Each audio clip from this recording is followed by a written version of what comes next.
Yang kelima ada perspektif humanistik. Perspektif ini menyatakan bahwa individu bebas memilih dan menentukan perilakunya, namun ia bertanggung jawab atas perilaku tersebut. Perspektif ini menekankan sifat human yang membedakan manusia dari hewan.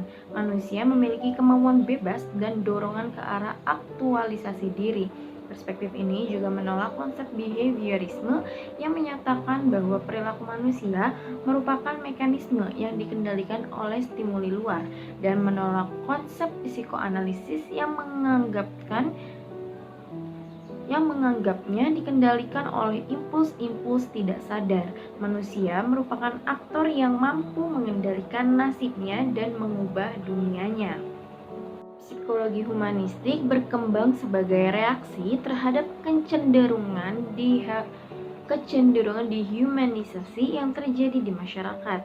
Ia menekankan pada pengalaman yang membuat kehidupan seseorang mempunyai makna dalam situasi di sini dan saat ini, seperti dalam kesadaran sensoris, komunikasi interpersonal, dan kasih sayang yang mengarahkan pada encounter groups, berbagai macam perluasan kesadaran dan pengalaman mistis. Perhatian utamanya ditujukan pada pengalaman subjektif individu. Kelima perspektif tersebut di atas dapat digunakan untuk menganalisis perilaku dai maupun mad'u, tentunya setelah dilakukan penyesuaian-penyesuaian, sebab pada prinsipnya tidak ada suatu perspektif pun yang mutlak benarnya. Mungkin cukup sekian, akan kita lanjut di part selanjutnya. Bye-bye. Banyak bidang penting dari fungsi manusia, ia dapat menalar, membuat rencana, mengambil keputusan berdasarkan informasi yang diingatnya, dan menggunakan bahasa untuk berkomunikasi satu sama lain. Fenomena yang kompleks ini menjadi perhatian dalam perspektif kognitif ini. Meski psikologi Islam dipandang memiliki kelebihan dibandingkan dengan psikologi modern, namun karena ia belum memiliki teori secara komprehensif, walaupun prinsip-prinsip untuk membangun teorinya sudah cukup memadai, karena secara faktual banyak sekali peristiwa atau fakta-faktanya sudah dapat dianalisa dan dibuktikan baik secara kualitatif maupun kuantitatif. Dalam hal ini, psikologi sofistik dapat menjadi satu aliran atau perspektif tentang konsep dasar manusia. Ia sudah dapat dijadikan sebagai alat untuk memfilter teori psikologi modern yang akan digunakan. Nah, selanjutnya kita akan membahas tentang konsep dasar dan mekanisme perilaku manusia. Konsep dasar dan mekanisme perilaku manusia dapat dijelaskan dan didefinisikan dengan berbagai cara, yang tergantung pada dasar pandangan atau falsafah yang dianutnya. Dua aliran diantaranya yang berpengaruh besar sampai saat ini adalah aliran psikologi holistik dan behavioristik.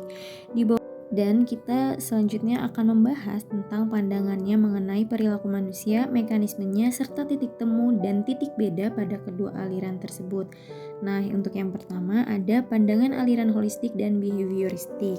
Aliran holistik menyatakan bahwa organisme hidup lebih terikat pada totalitasnya ketimbang pada unsur-unsur pokoknya yang terpisah-pisah, atau dengan kata lain perilaku itu tidak dapat dijelaskan semata-mata dipandang dari segi bagian-bagiannya saja. Dengan demikian, mengkaji tingkah laku melalui pendekatan ini tidak hanya dengan melihat segi luar individunya saja yang bisa diobservasi, melainkan juga dengan melihat unsur dalam diri individu itu melalui introspeksi. J.B. Watson, salah satu tokoh aliran ini, menasehatkan bahwa psikologi harus membuang semua referensi atau kaitan dengan kesadaran dan tidak perlu memperdayakan diri sendiri dengan cara berpikir yang beranggapan bahwa objek pengamatannya adalah keadaan-keadaan mental. Dan yang kedua ada titik temu dan titik beda antara holistik dan behavioristik. Sekalipun aliran holistik dan behavioristik tampak berlawanan, namun ada titik temunya. Yang pertama, bahwa makhluk manusia merupakan satu kesatuan jiwa, raga atau a whole being yang tidak terpisahkan. Yang kedua, bahwa manusia memiliki kebutuhan dasar atau basic needs yang harus dipenuhi untuk mempertahankan kelangsungan hidupnya.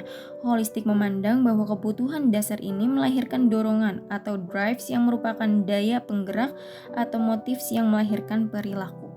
Nah, yang ketiga, bahwa untuk mempertahankan kelangsungan hidupnya, manusia berinteraksi dengan lingkungannya di mana terdapat sumber-sumber yang dapat memenuhi kebutuhan dasarnya.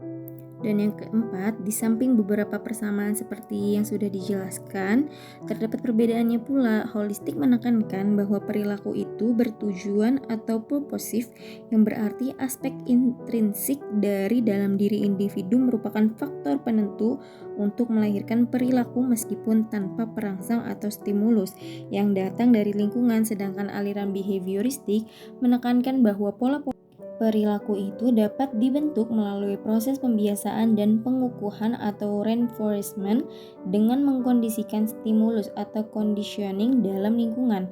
Dengan demikian, perubahan perilaku sangat mungkin terjadi.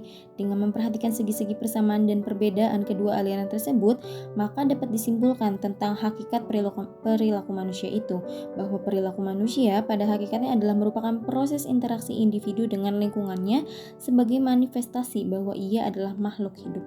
Yang ketiga, ada mekanisme perilaku berdasarkan holistik dan behavioristik. Adapun mekanisme perilaku manusia berdasarkan pandangan holistik dapat dijelaskan dalam konteks apa atau what, bagaimana atau how, dan mengapa atau why, apa atau what, menunjukkan pada tujuan atau goals, incentives, purpose, apa yang hendak dicapai dengan perilaku itu.